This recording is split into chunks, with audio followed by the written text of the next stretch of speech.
Hello and welcome back. With this video, we will talk about possessive adjectives. What do I mean by possessive adjectives? Well, let me share the screen as usual here. I am talking about guys such as my, your, his or her, our, your, and their. Okay. My house is big. Your hat is cool. Her car is red, and yada yada yada. These adjectives express the ownership of something, the fact that you are the owner, that you have something. Okay. How do we translate them in Italian? My is mio, becomes mio when it's singular masculine, mia, singular feminine, miei, plural masculine, mie, plural feminine, tuo, masculine singular, tua, feminine singular, tuoi, plural masculine, tue, feminine plural, and so on.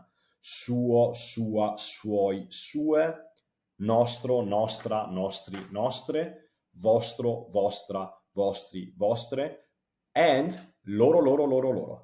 Okay, loro stays the same.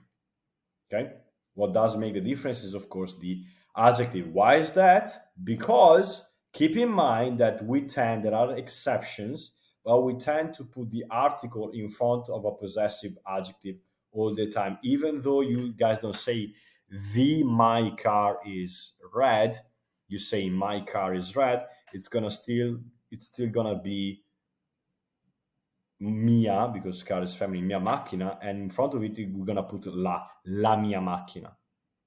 Okay, all the time. Why is that? Well, because the meaning would be the car possessed by me, or owned by, not possessed, owned by me. Okay, so there is we are talking about a specific car, not any car, the car that has my name in the paperwork. Let's put it this way. Okay, that's the reason why I put the article in front, a possessive adjective, because it's one specific item owned by me, by you, and so on. Okay, by her, by him, and so on. Okay, this is very important. There are exceptions, such as if you're talking about members of your own family, we should cut it. It's not la mia mamma, although some people say that. It's mia mamma, my mom.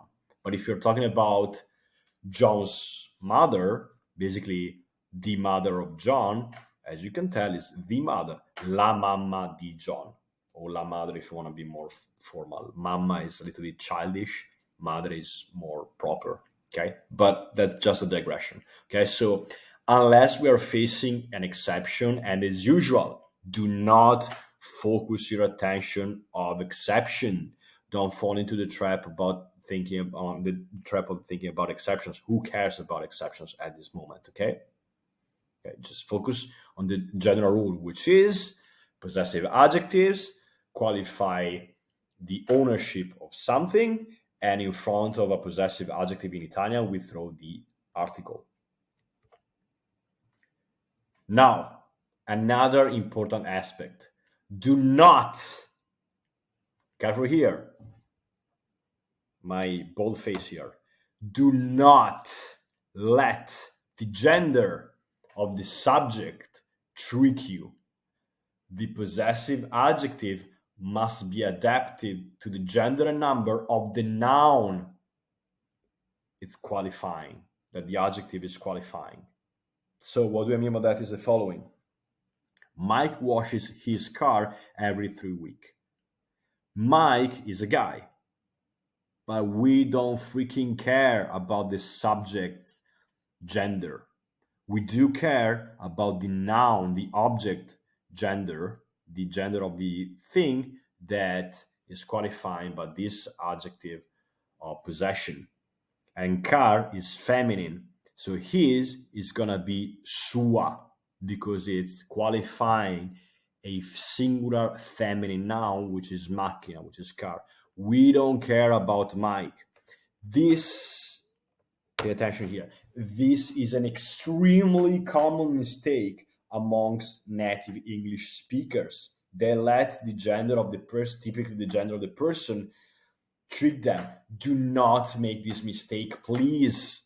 right? Don't do it. Possessive adjective, like any other adjective, they follow the gender and number of the thing they are qualifying.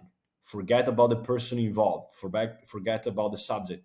Focus on the gender of the thing that these possessive adjectives are going hand by hand with.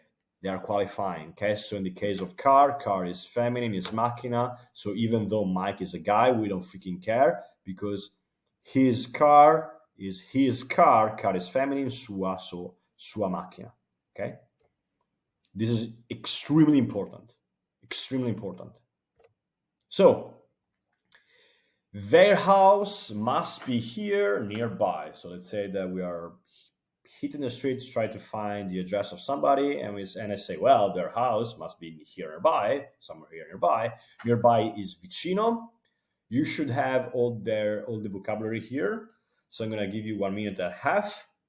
Give me this one, please. Done? All right. The translation is la loro casa è qui vicino. Loro because it's there, and in this case doesn't change. But we use the article la because we are qualifying a singular feminine, la casa, la loro casa, and we put the article in front of the possessive adjective. Yes, their, loro, loro, loro, it is loro just like they. Io, tu, lei, lui, noi, voi, loro. It's the same. It is what it is, unfortunately. Okay, well, actually, it's pretty cool. Anyways, and that's it, okay?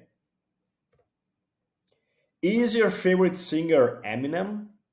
Singer is cantante, can be il cantante masculine or la cantante feminine. In this case, we are talking about a masculine guy, a masculine singer, a masculine or a male, pardon me, a male singer. So you know which article to use, right?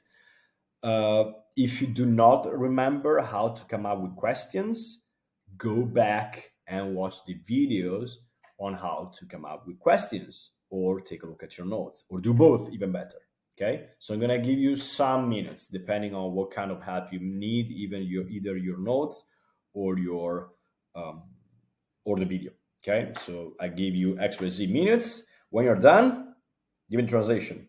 The translation is: il tuo cantante preferito è Eminem. You can also put it Eminem è il tuo cantante preferito. Doesn't really change. Okay? Il tuo cantante, tuo. Why is it tuo? Why is it tuo? Because it's qualifying a singular masculine. And in front of it, in front of the possessive adjective, like I said, we always put the article in front of it.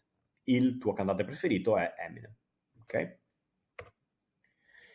He will go to Mexico for his next work experience abroad. Next is prossimo, in singular masculine. Experience is esperienza, which is definitely singular feminine. And abroad is all'estero, is a location frame. So it doesn't really change at all. It's basically an adverb. Okay, so come up with this one. Careful about work experience. I'm gonna give you a hint. You have seen a preposition that connect to different words, and one specifies the other one. And which preposition plays the role of specifying things? You should know this. You should know this. All right. Put every piece of the puzzle together and give me this translation, please. I'm gonna give you 3 minutes. The translation is: andrà, lui andrà, if you want to say he, lui, doesn't really matter, andrà in Messico per la sua prossima esperienza di lavoro all'estero. Okay? He will go, andrà, it's future tense, but since we can follow the mega hack, we can say va. Okay? So if you wrote va, it's completely fine. Let me do this, okay? So va in Mexico, to Mexico, movement to a country, preposition in, for, per his next work experience. So esperienza is feminine, so we use sua, article la, I really hope you enjoyed that clip. And if you want to watch the full length video, you can find it in my media library, which is part of my mentoring program. And if you're new to this channel, make sure you click on the subscribe button. Now, that being said, in the description box down below, you can find a few useful links to my mentoring program, to some free material, and so on. Have an amazing day, and I will see you very, very soon.